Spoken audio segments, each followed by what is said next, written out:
Hey everybody! I would like to share why finding the why is important. So, as I was trying to answer my questions, I looked back at last week's reading, The Increase in Learning by Elder Bednar, and I was looking at the chapter I focused on, which was chapter 4. And in it, he explains this framework for gospel learning, which is doctrines, principles, and applications.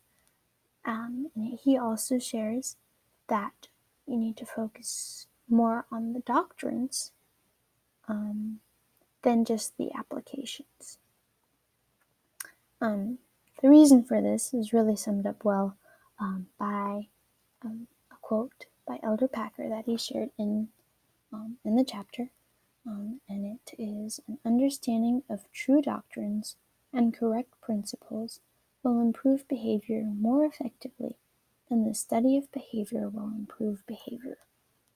So when you focus on why you're doing something, a lot of times it will change what you're trying to change a lot better than just focusing on changing this behavior.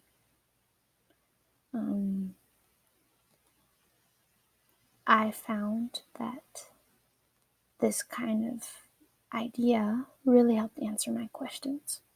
So, my first question is, how can I show why something is important to learn? And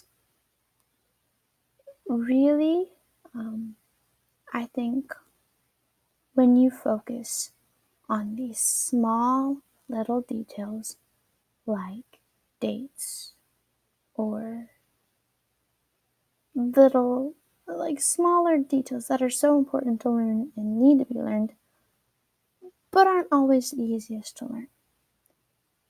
So, what I think would help with that is, as Elder Bednar kind of said, was focusing more on the big picture or the why behind something. And in history specifically, when you're looking at these different areas or eras, when you look at these, you find different themes that go across all of them a little bit. And when people focus on those more, they're also a lot more keen to knowing little details, because they're like, oh, this is so cool. Like, I don't know how this is so similar kind of thing. When you focus on those things, they're a lot more willing to wonder why it's the way it is. And for my second question was, what can I do to make sure I keep on learning while I am teaching?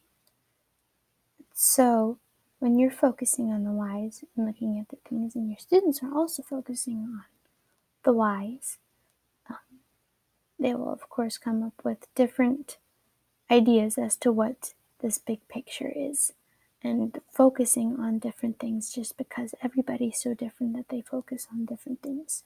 So when you're actually talking about these different ideas and trying to find these whys behind it, you'll get a lot more discussion, because different people, different things, which can help you learn, because you can see, oh, I've never seen it this way before. This is so interesting.